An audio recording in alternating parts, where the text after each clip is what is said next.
nosotros, pero cada creyente verdadero va a crecer. ¿Cómo sabemos? Porque su naturaleza ha sido cambiada. Número 1. Número 2, la providencia de Dios. El que comenzó la buena obra, la perfeccionará.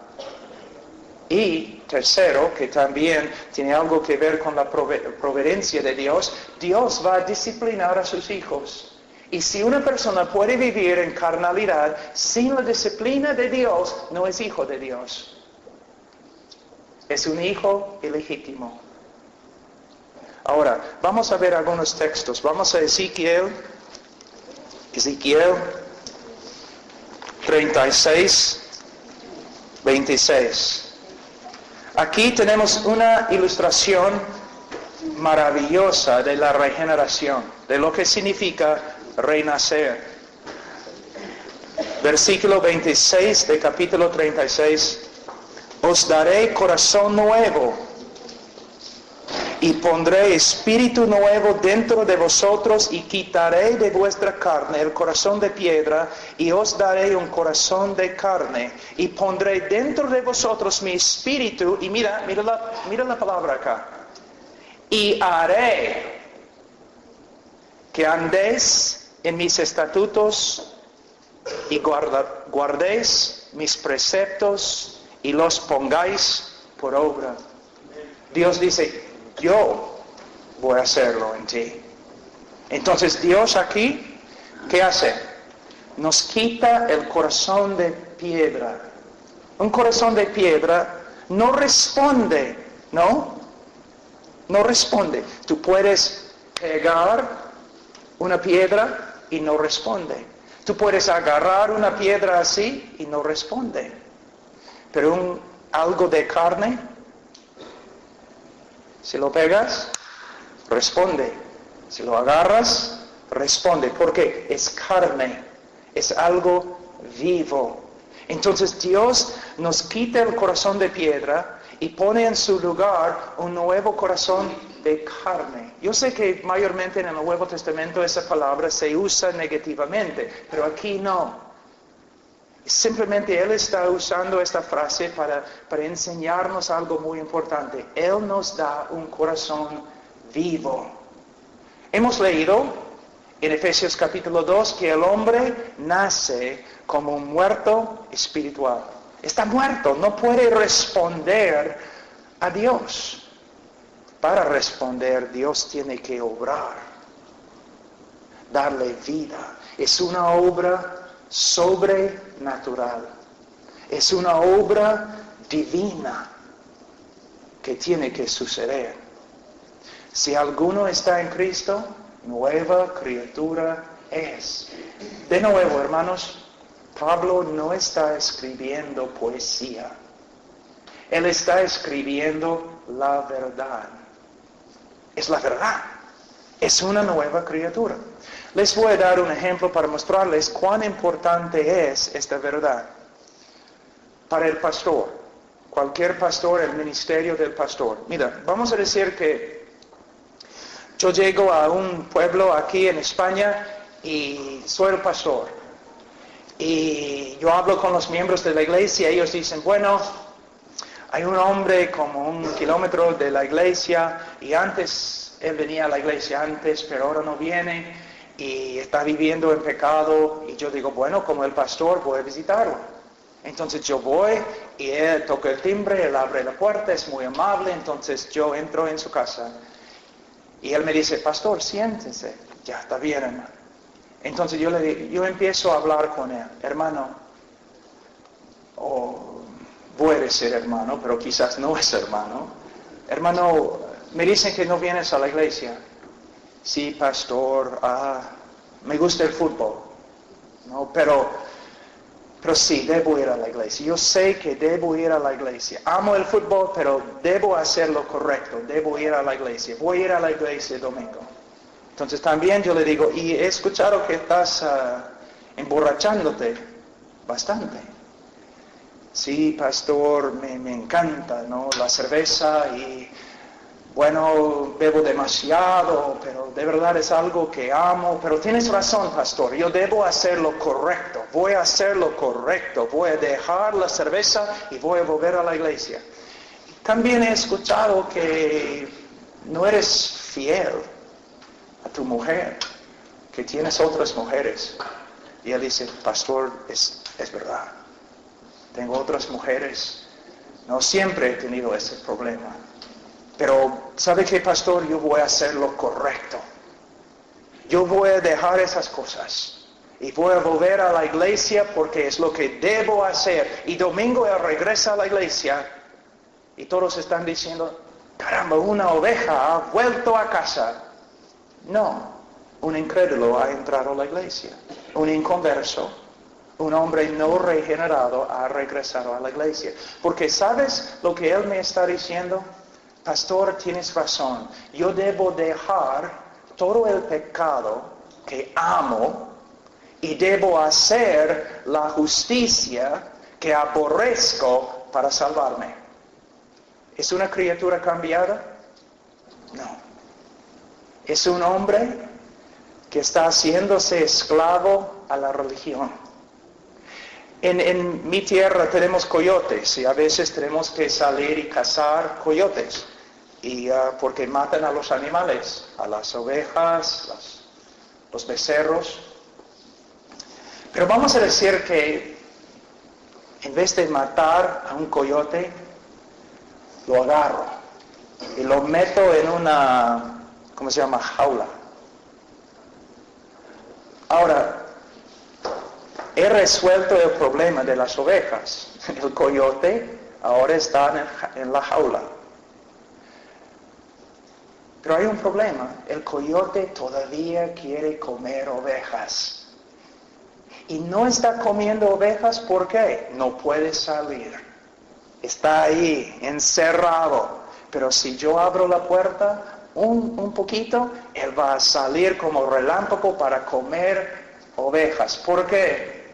Todavía es coyote. Es lo mismo con muchos hombres religiosos y algunos evangélicos. Dentro son coyotes. Están tratando de hacer lo correcto, pero nunca han tenido un cambio de corazón. El Señor nunca ha regenerado su corazón. No pueden decir nueva criatura soy. No se equivoca. El creyente verdadero tiene que luchar contra el pecado. El creyente verdadero peca. El creyente verdadero puede caer en pecado, pero el creyente verdadero no puede vivir una vida de carnalidad, continuamente bebiendo las cosas del mundo, porque es una nueva criatura y de una forma él odia el pecado, aun cuando comete el pecado, y Dios en su providencia está obrando en él, cambiándole, porque el Dios que comenzó la buena obra la va a perfeccionar. La regeneración. Vamos a Jeremías un ratito. Jeremías capítulo 31.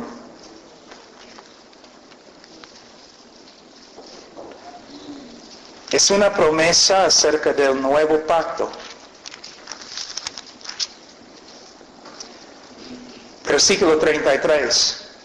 Pero este es el pacto que haré con la casa de Israel después de aquellos días, dice Jehová. Y mira lo que él dice que va a hacer. La diferencia entre el antiguo pacto y el nuevo pacto. La diferencia entre Israel en el Antiguo Testamento y el pueblo de Dios hoy día. Primeramente, antes de leer, permíteme decir algo. ¿Te das cuenta que cuando Dios sacó a Israel de Egipto, la mayoría de ellos no eran creyentes? ¿Te das cuenta? Era una nación física, descendientes físicas de Abraham. Y la mayoría, casi todos, murieron en el desierto. En Israel siempre había un remanente, ¿no? Un pueblo dentro del pueblo que de verdad creía. La iglesia no es así. Todas las personas en la iglesia son personas convertidas, regeneradas en la iglesia verdadera. Eso es lo que Dios dice. Vamos a 31.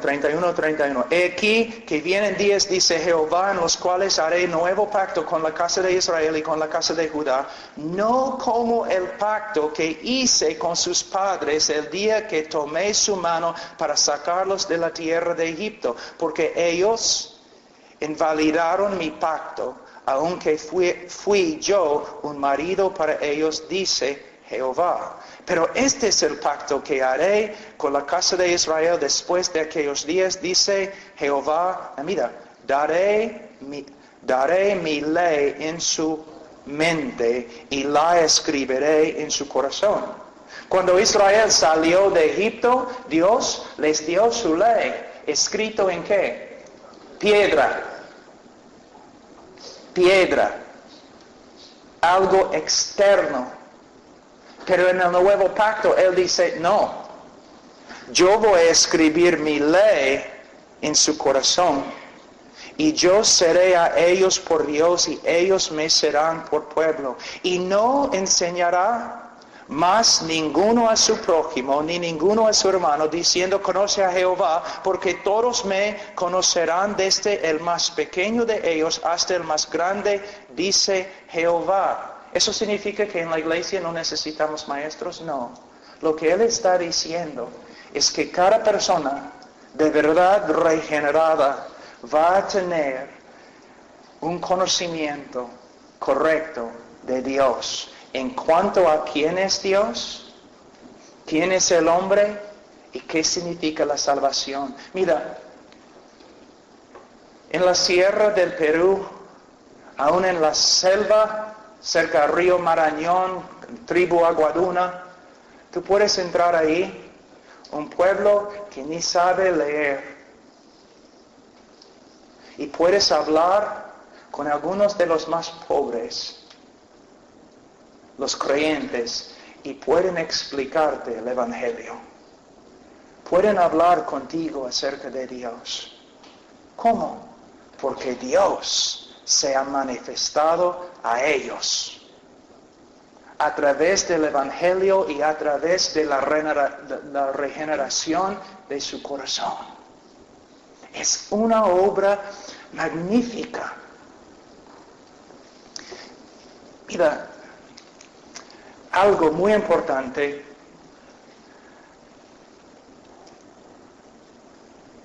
Tú vas a la tribu Aguaduna, ¿ya?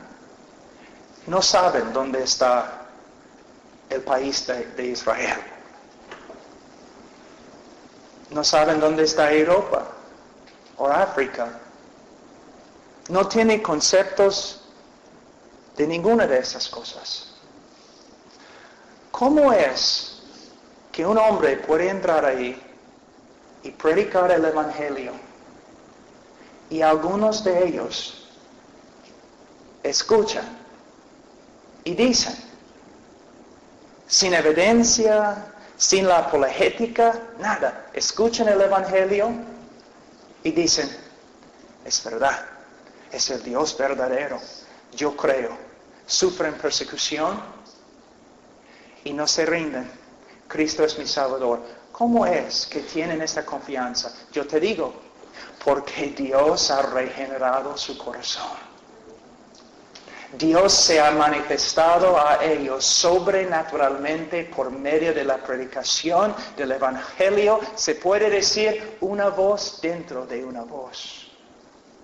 No solamente escucharon la voz de un hombre, sino Dios, el Espíritu Santo, testificó a su corazón. Ellos saben que es la verdad. ¿Cómo? Dios les dijo. Hermanos, si perdemos lo sobrenatural de la salvación, no tenemos nada. Yo trato con toda mi mente, con todos mis argumentos, convencer a los hombres para que crean. Pero últimamente, al final, yo sé, es la obra sobrenatural de Dios. Entonces, como un predicador, yo no tengo que vestirme en un traje de payaso. Yo no tengo que crear una iglesia que parece más un circo que una iglesia.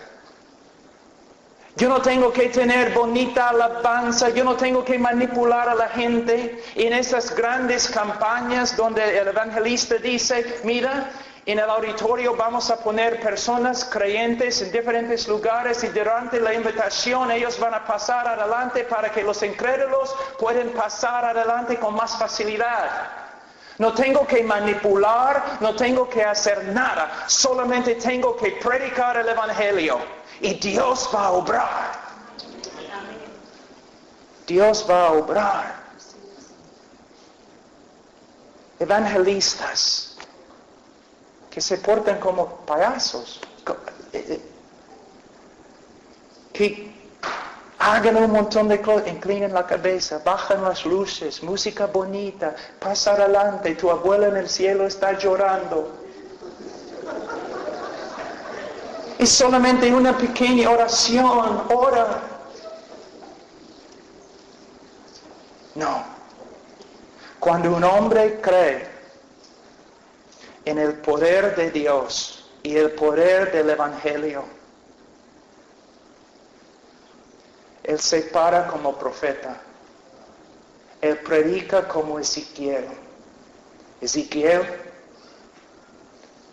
esos huesos vivirán. Tú sabes, Señor. Yo voy a profetizar. Y el Espíritu de Dios va a levantar a los muertos. Hermanos, tenemos que restaurar la dignidad del predicador en el púlpito. No es un hombre de negocio, no es un manipulador de almas, no es un vendedor de un evangelio barato, es un profeta que predica porque él sabe. Si yo me aferro al evangelio verdadero de Cristo, Dios va a obrar y él va a salvar. Él va a resucitar a los oyentes.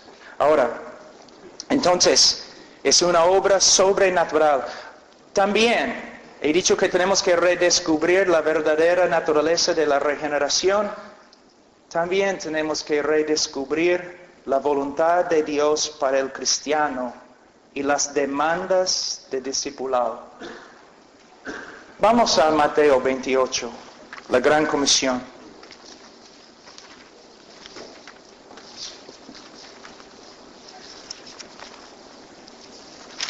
Mateo 28, versículo 18. Y Jesús se acercó y les habló diciendo, toda potestad me es dada en el cielo y en la tierra. Por tanto, id y haced discípulos a todas las naciones, bautizándolos en el nombre del Padre, del Hijo y del Espíritu Santo, enseñándoles que guarden todas las cosas que os he mandado.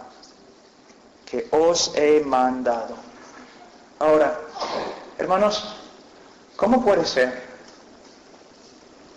Casi sin falta, si voy a una iglesia evangélica y si predico una norma de santidad o hablo de un mandamiento que el Señor nos ha dado, las personas empiezan a gritar, legalista, legalista, legalista. Sí. Hermanos, el Nuevo Testamento no solamente tiene buenas noticias, tiene buenas reglas, principios, sabiduría, mandamientos. que debemos tomar en serio. No somos justificados por medio de nuestra capacidad de obedecer a Dios. Dios nos ama por causa de Cristo, por medio de la fe. Y no debemos ser legalistas, pero hermanos, vivir en santidad no es legalismo. Hermano, no solamente acá, en Estados Unidos, Perú, Europa, en Rumanía, todos los lugares. Es horrible cuando un predicador tiene que entrar a la iglesia con sus ojos cubiertos.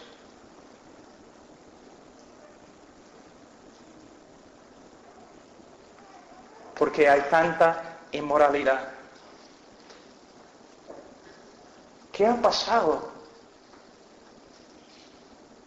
Somos un pueblo sencillo, hermoso, pero no sensual,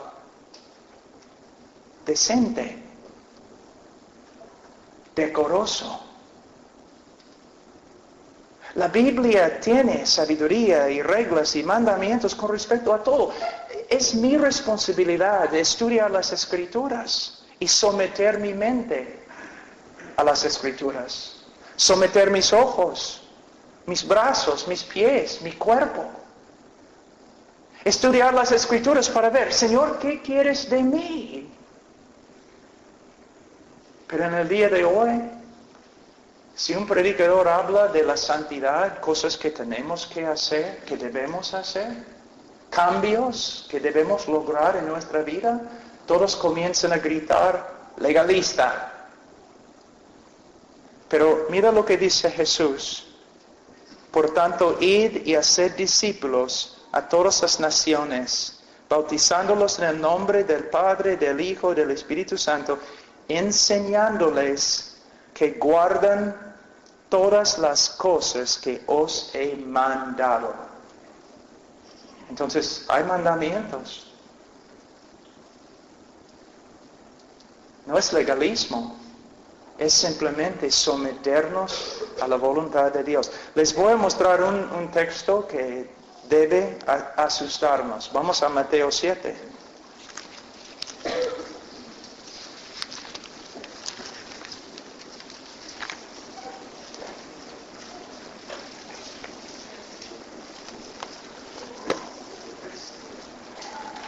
Versículo 23. Y entonces les declararé, nunca os conocí, apartaos de mí, hacedores de maldad. Es interesante, en versículo 21, él dice, no todo el que me dice, Señor, Señor, entrará en el reino de los cielos, sino el que hace la voluntad de mi Padre que está en los cielos. De nuevo, Jesús no está enseñando salvación por medio de la fe y obras. Él está enseñando que los verdaderos creyentes, su vida va a ser marcada por su sumisión a la voluntad del Padre. Porque Dios nos ha cambiado y vamos a empezar a vivir de una manera diferente. Poco a poco, la santificación es un proceso que dura toda la vida, pero poco a poco el Señor va cambiando a todos sus hijos, transformando a cada hijo a la imagen de Cristo. Y en esta transformación, el creyente verdadero, poco a poco, se somete más y más a la voluntad del Padre. Ahora, él dice en versículo 23, y entonces les declararé, nunca os conocí. Wow. Si yo digo que conozco si yo voy a la Casa Blanca, al cerco, a la puerta, y yo digo, quiero pasar, ¿voy a pasar? No. Pero si yo digo, bueno, yo conozco al presidente Barack Obama, ¿voy a pasar? No. Pero si el presidente sale de la Casa Blanca y me señala y dice, yo conozco a Pablo Washer, ¿voy a entrar? Sí. Tú dices que conoces a Cristo. ¿Cristo te conoce? Porque Él dice que muchos van a decir enfáticamente, Señor, Señor, y no van a entrar. Y Él dice, entonces les declararé, nunca os conocí, apartaos de mí, hacedores de maldad. En el griego proviene de una sola palabra, anomos. A significa no, nomos ley, sin ley. Ahora, ¿qué significa? Entonces les declararé, nunca os conocí, apartaos de mí. Los que confesaban mi nombre, pero vivían como nunca les hubiera dado una ley para obedecer. Para el creyente, la ley de Jehová no es gravosa. No es gravosa. Hermanos, debemos tomar esto en serio. En serio. Vamos a Santiago capítulo 1 un ratito.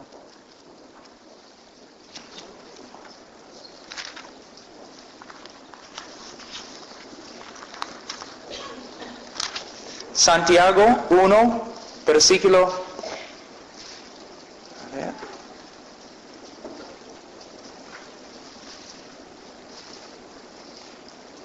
Versículo 21. Por lo cual, desechando toda inmundicia y abundancia de malicia. ¿Estás haciendo esto? ¿Estás conscientemente, no, desechando la inmundicia que hay en el mundo? ¿O estás prendiendo el televisor y permitiendo que entre en tu casa? Desechando toda inmundicia y abundancia de malicia, recibid con mansedumbre la palabra implantada, la cual puede salvar vuestras almas. Pero sed hacedores de la palabra. ¿Eres hacedor de la palabra? Una vez has hecho un estudio, por ejemplo, ok, Señor, quiero ser hacedor de tu palabra. Entonces, voy a estudiar lo que tu palabra dice con respecto a la boca. Y después de hacer un estudio con respecto a lo que la Biblia dice acerca de la boca, voy a tratar de hacer las verdades o cumplir las verdades que me has mostrado. Señor, quiero saber cómo debo pensar. ¿En qué debo pensar? Entonces voy a hacer un estudio de los pensamientos que agradan al Señor y los pensamientos que no agradan al Señor, y voy a tratar de ser hacedor de la palabra. Señor, un joven quizás dice, Señor, tú dices mucho acerca de las relaciones y el sexo. Entonces voy a hacer un estudio de lo que es tu voluntad con respecto a las relaciones y voy a ser hacedor de la palabra. ¿Ves, hermanos? ¿Somos hacedores de la palabra o oidores? No más. Hermanos, no quiero herir, pero a veces es necesario. Es necesario que veamos donde hemos fallado, siendo oidores de la palabra, pero no hacedores de la palabra. La iglesia en España va a tener un impacto solamente una iglesia santa. El anciano predicador Leonard Ravenhill dijo, todos están buscando una nueva definición del cristianismo. Lo que necesitamos es una nueva demostración del cristianismo. Demostrando la vida cristiana, la vida verdadera, con nuestra vida, con nuestra manera de ser. Y hermanos, te digo, Les digo que es un proceso, es un viaje, pero de verdad me gusta. No, hay tantas fallas en mi vida, tantas cosas que hay que cambiar, pero es un gozo aprender de la palabra y intentar aplicar lo que has aprendido, tratando de ser en el poder del Espíritu Santo, por medio de la gracia de Dios, un hacedor de la palabra en vez de un oidor de la palabra. Hermanos, no es algo gravoso, es un privilegio y puede ser un gozo, hermanos, un gozo.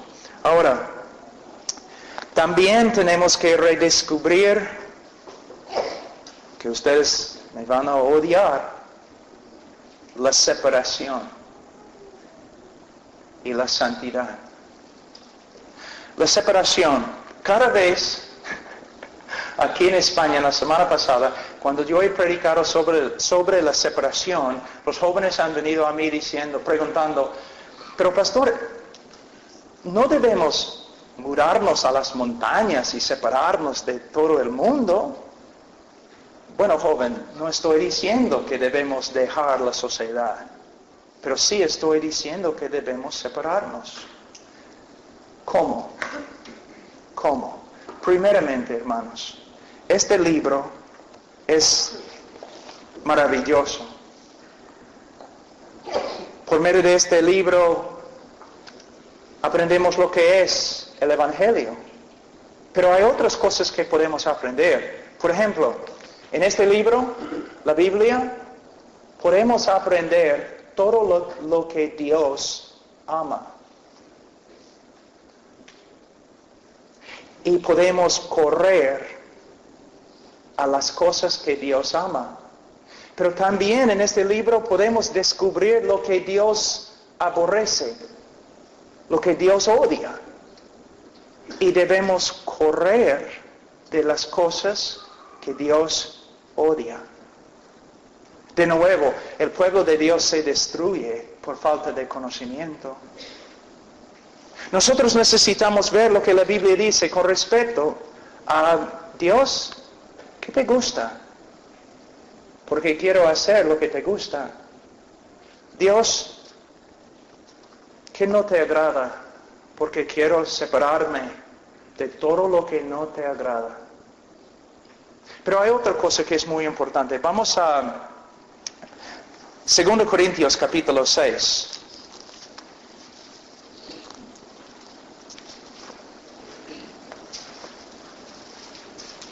Versículo 14. No os unáis en yugo desigual con los incrédulos.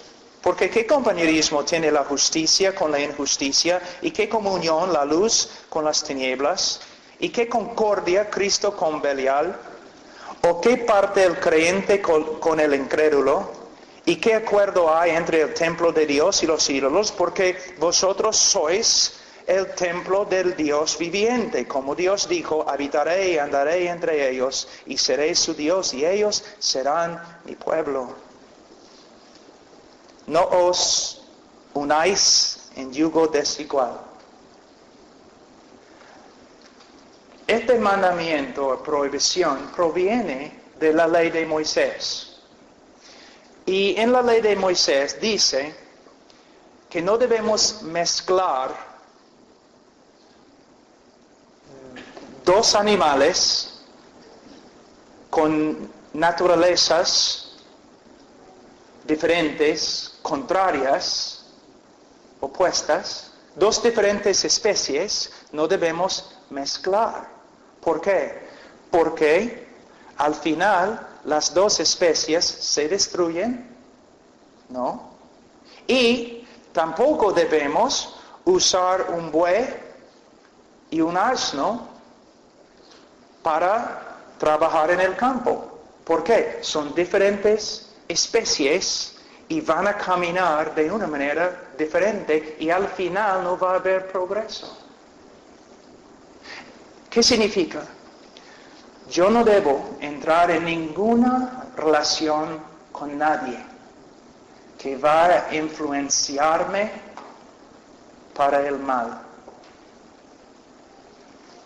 Yo no debo entrar en ninguna relación que va a poner obstáculos a mi crecimiento espiritual. No voy a hacer nada que va a hacer daño a mi santificación. No, es lo que Dios dice. Mira,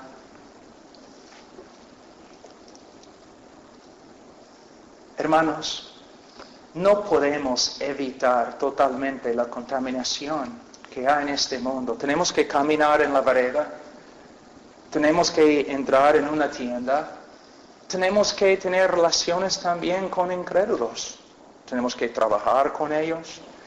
Pero hermanos, no tenemos que invitar al mundo para que entre en nuestra casa. Todo lo que no está de acuerdo con la voluntad de Dios debemos desechar. Algo que nos influencia, no para el bien, sino para el mal, debemos desechar. Hermano, nuestra santidad es extremadamente importante. En el día de hoy, casi nadie habla de la santidad, pero Dios dice, sed santos, porque soy santo, apartado. Y la santidad no es simplemente algo dentro de nuestro corazón. Mira, todos nosotros hemos escuchado personas que dicen, bueno, yo amo a Cristo en mi corazón, ¿no? Con todo mi corazón yo amo a Cristo, pero en su vida se refleja otra cosa. Y si tú hablas con ellos, ellos dicen, pero tú no me puedes juzgar, tú no sabes lo que está dentro de mi corazón. Yo no necesito saber lo que está dentro de tu corazón, porque lo que está dentro de tu corazón se va a manifestar en tu manera de vivir. ¿Tienes una idea de lo que estás diciendo cuando hablas del corazón? No estás hablando de este músculo. El corazón en la Biblia se refiere al centro de tu ser, lo que realmente eres, lo que controla tu mente, tus acciones. Es el centro de tu intelecto, de tus emociones, de tu voluntad. ¿Cómo puedes decirme que Cristo es el Rey de tu corazón y Él tiene tu corazón, Él posee tu corazón, pero no afecta tu manera de pensar, tu intelecto, tu voluntad o tus emociones? Hermanos, es una mentira. Es una mentira. Entonces, si Cristo nos posee, si de verdad Él es el Rey, el Señor de nuestro corazón, este compromiso se va a reflejar en nuestra manera de hablar, de caminar, lo que miramos, lo que decimos, lo que escuchamos, las relaciones que tenemos y, prepárense, aún nuestra manera de vestirnos. Todo. Vamos a ser un pueblo decente, decoroso, hermoso, pero no sensual. Mi esposa es una buena maestra. Ella tiene una enseñanza sobre este asunto. Ella dice, cuando enseña a las mujeres, pero lo mismo se aplica a los hombres, si tu ropa es un marco para tu cara, es de Dios, porque de la cara se refleja la gloria de Dios. Pero si tu ropa es un marco para tu cuerpo, es sensual y Dios odia lo que estás haciendo. Si te enojas, es lo que mi esposa dice.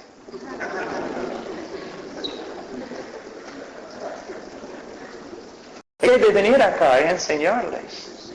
Pero te advierto, es muy dura es. Ahora, la separación. Hermanos, no puedo dejar este tema sin hablar de otra cosa. Hermanos,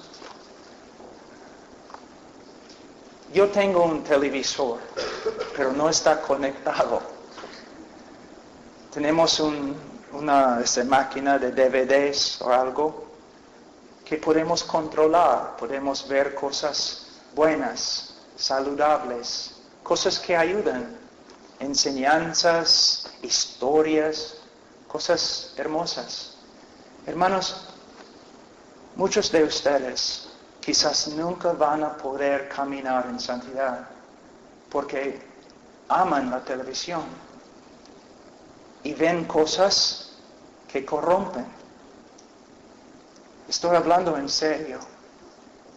Si yo te hago una torta, ¿no? Bonita, para tu cumpleaños, y tú dices, ay Pablo, gracias, voy a comerla. Ya, hermano, pero un ratito, ¿qué? Cuando yo hice la torta, yo no tenía leche. Está bien, Pablo, vamos a comerlo, pero tuve que usar desagüe. Pero solamente un poquito, ¿vas a comerlo? No. De la misma forma, tú ves programa tras programa en el televisor con un poquito de desagüe y en tiempo más desagüe, toda tu vida está contaminada.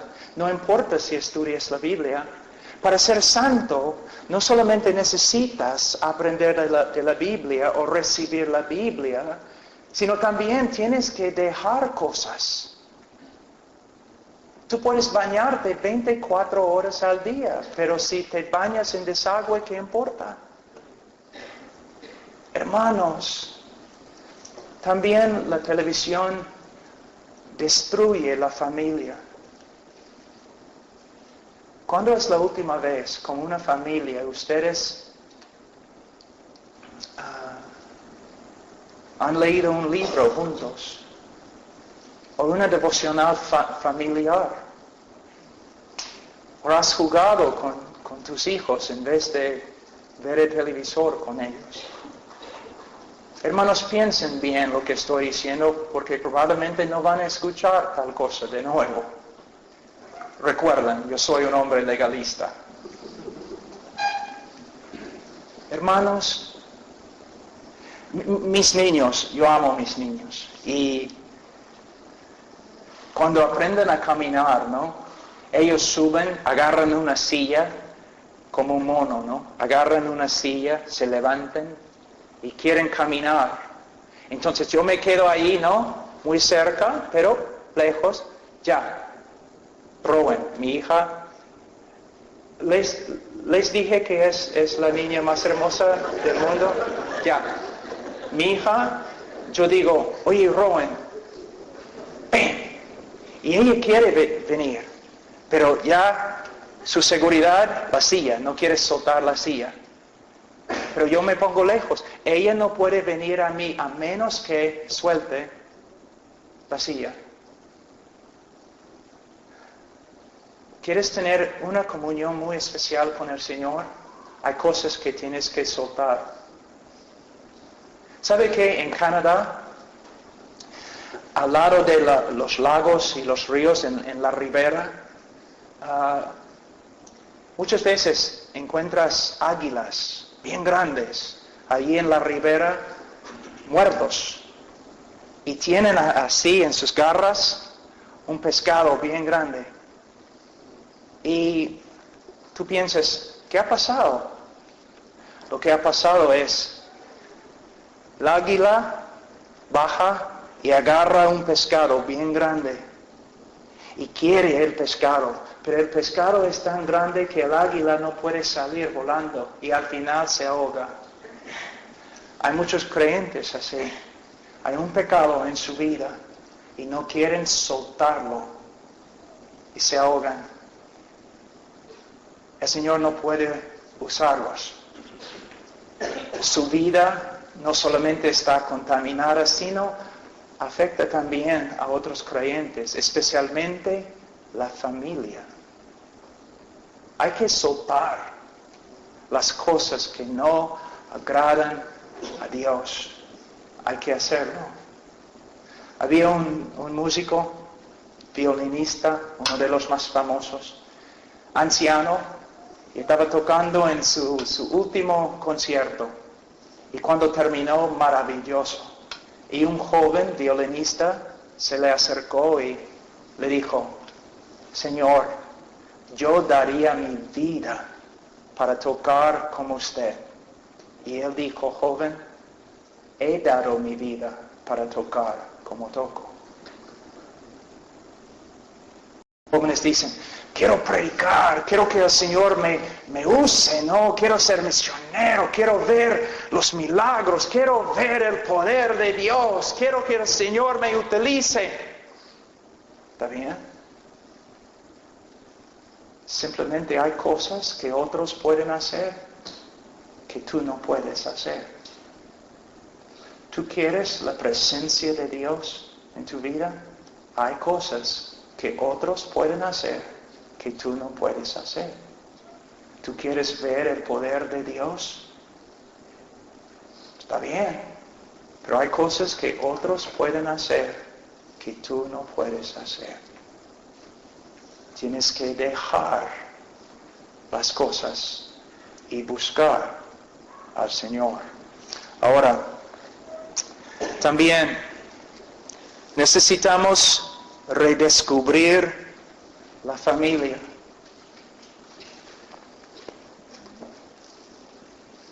Hay una belleza cosmética. Detrás del maquillaje hay un yeti, un Bigfoot, un pie grande.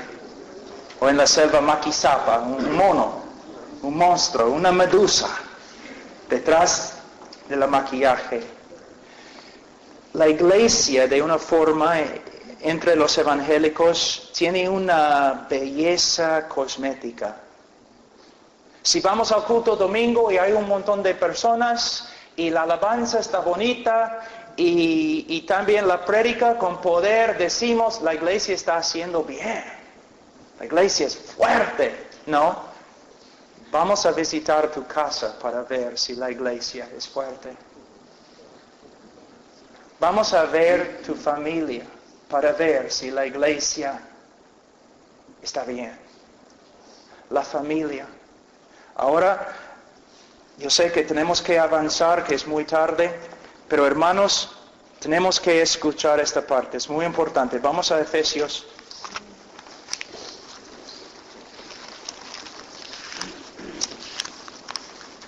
Efesios 5.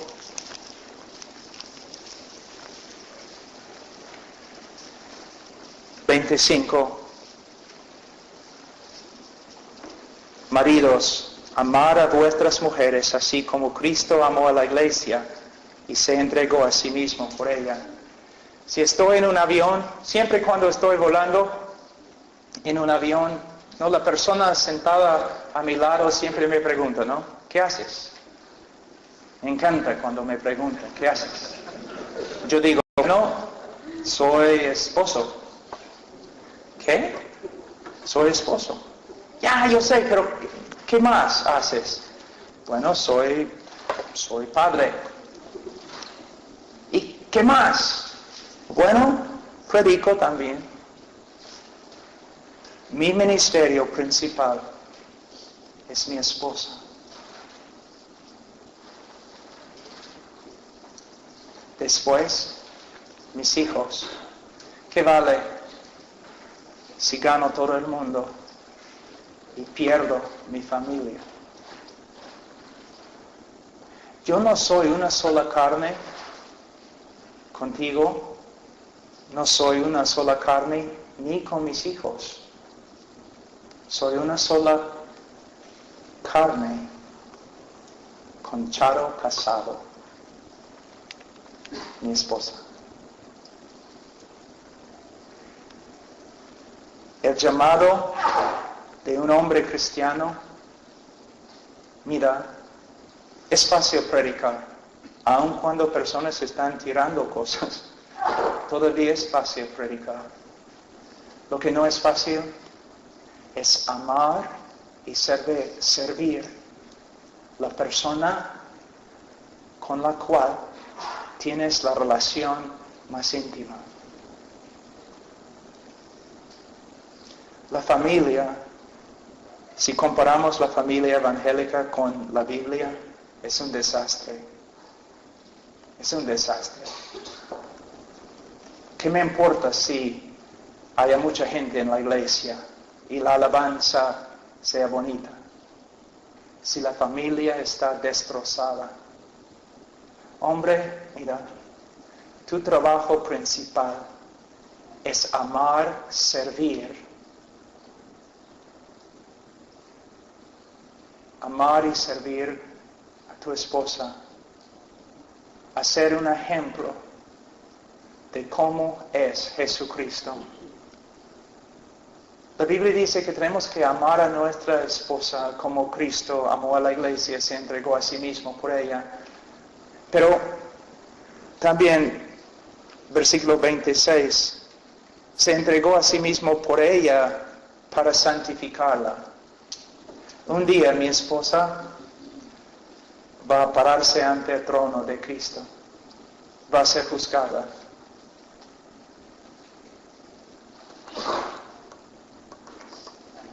Es mi responsabilidad. Hermanos, debemos estar estudiando las Escrituras con nuestra esposa. Debemos estar orando por nuestra esposa. Debemos también usar ese tiempo para que ella pueda conversar. Yo sé, hombre, no necesitas conversar mucho. No es suficiente para ti, ¿no? Pero los científicos han descubierto que los hombres y las mujeres son diferentes. No, de verdad. Ella quiere conversar. Mira, ¿por qué te casaste? Es para tomar a tu lado una hija de Dios.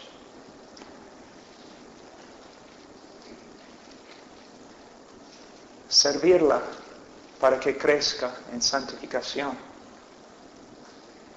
Y los hijos, mira versículo 4. Vosotros, padres, no provoquéis a ira a vuestros hijos, sino criarlos en disciplina, en admonestación del Señor. ¿Cuánto dinero gasta la iglesia en la escuela dominical? ¿Cuántas conferencias hay con respecto a la escuela dominical? ¿Cuántas horas se invierten para entrenar maestros y maestras para la escuela dominical? Un montón, pero la escuela dominical no se encuentra en la Biblia. No estoy en contra, pero no se encuentra en la Biblia. La Biblia dice, es la responsabilidad del padre enseñar y discipular a sus hijos. Algunos dicen que en el socialismo lo que sucede es lo siguiente. Los hombres entregan sus privilegios al Estado porque no más quieren asumir las responsabilidades de ellos. Es lo que hemos hecho en la iglesia. Hemos entregado el privilegio de enseñar a nuestros propios hijos a la iglesia porque no queremos asumir la responsabilidad. No es muy difícil entender por qué María es el centro de la teología en Latinoamérica. Porque en la casa la mamá es el centro. Ella es la roca Los niños reciben de ella. Eso no es bíblico. No es bíblico. El hombre, el papá debe ser el centro de la casa. Yo sé que tienes que trabajar, yo también. Tenemos una regla en la casa. Cuando estoy en la oficina, en mi trabajo, los niños pertenecen a mi esposa. Cuando llego a casa, me pertenecen a mí, hasta que duerman. ¿Para qué tienes hijos? Mira lo que pasa. Mayormente un joven, cuando se ha graduado de la universidad, ha recibido 16 años de educación formal en el pensamiento humanista y secular. Si es un niño común y corriente también, ha visto 15,000 horas de televisión, recibiendo una educación en el pensamiento secular y humanista. Todos sus amigos son incrédulos, mayormente en el colegio.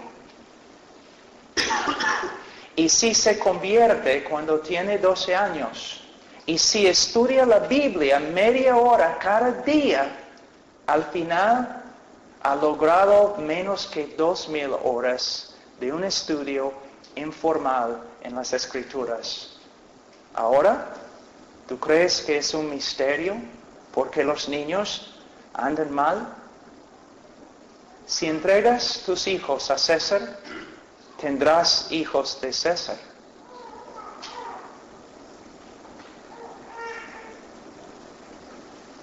Hermanos, tenemos que restaurar la familia. La familia. La familia.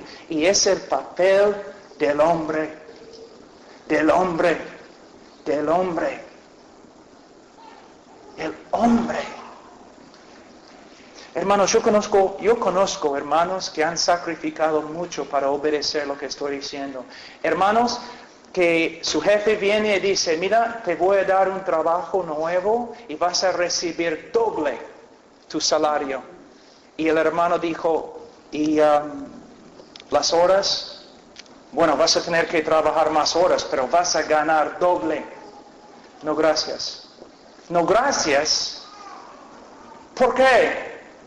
Bueno, tengo una esposa, tengo hijos. Tengo que enseñar a mis hijos. Tengo que ser una influencia en su vida. Y no es necesariamente algo que tengo que hacer. Es algo que quiero hacer. Hermanos, he experimentado mucho en mi vida. Muchas cosas. La bendición más grande que tengo es mi familia, mi esposa, mis hijos. La voluntad de Dios, según Romanos capítulo 2, versículo 2, es perfecta. A veces los pastores dicen, bueno, yo he sacrificado mi familia en el nombre del ministerio. Es una mentira o un engaño. ¿Por qué? La voluntad de Dios es perfecta. No tengo que violar un aspecto de la voluntad de Dios para cumplir otro aspecto de la voluntad de Dios.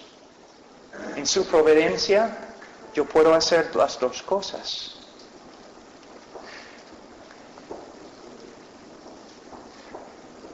Varones, mira, escuchan. Una vez has escuchado a un viejo quejándose, mira, yo trabajé demasiado preocupándome por dinero y ahora he pasado mi vida, no hice nada con mi esposa, no tengo una relación con mis hijos. solamente para ganar dinero. ¿Has escuchado a una persona quejándose así? Sí. ¿Una vez has escuchado a un viejo quejándose de esta forma? Caramba, ahora tengo 70 años, voy a morir y pasé demasiado tiempo con mi esposa y mis hijos. ¿Una vez? No. Ni entre los incrédulos. Ni entre los incrédulos. Ahora, hombre, algo muy importante, y mujeres también.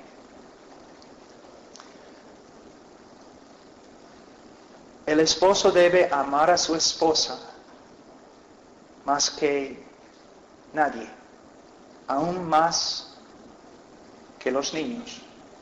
Mira, voy a darles una ilustración bien fea, pero funciona. Vamos a decir que estoy en un bote con mi esposa y mis 3 hijos.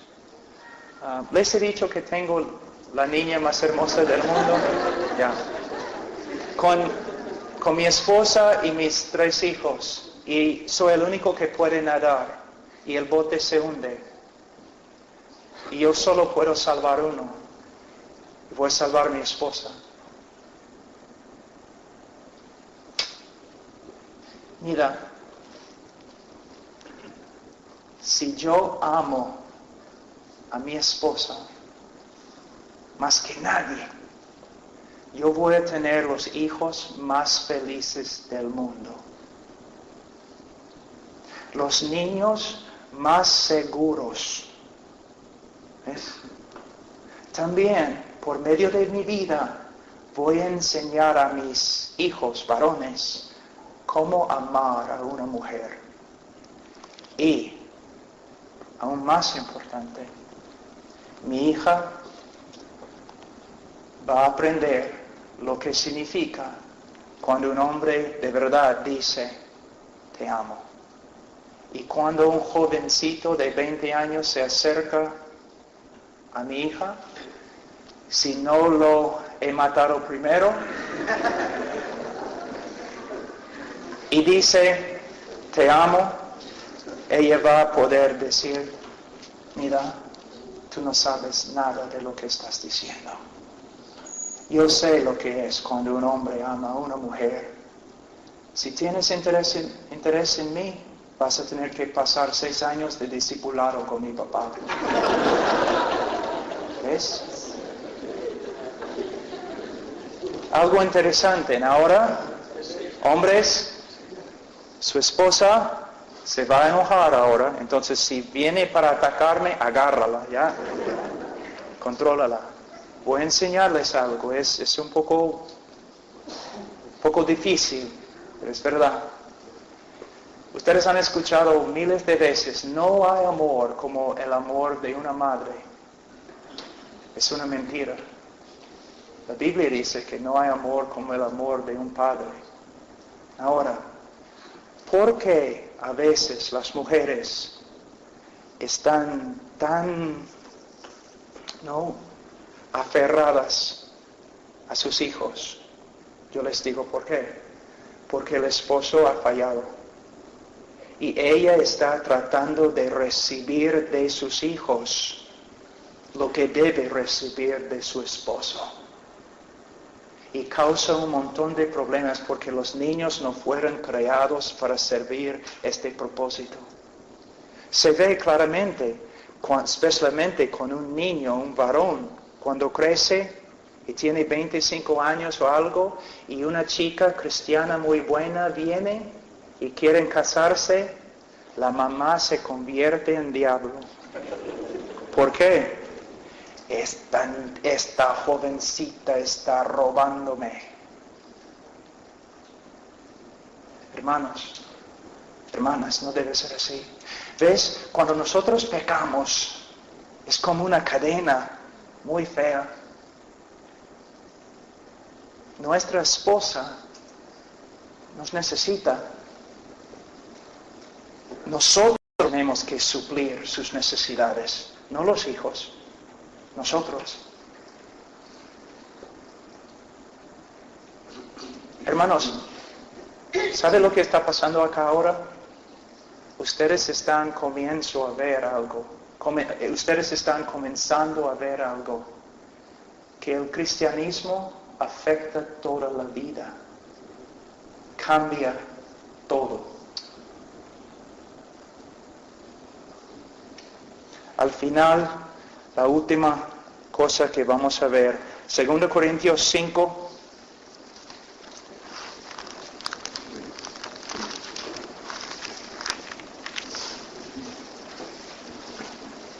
versículo 9. Como cristianos tenemos que volver a vivir para la eternidad. Hermanos,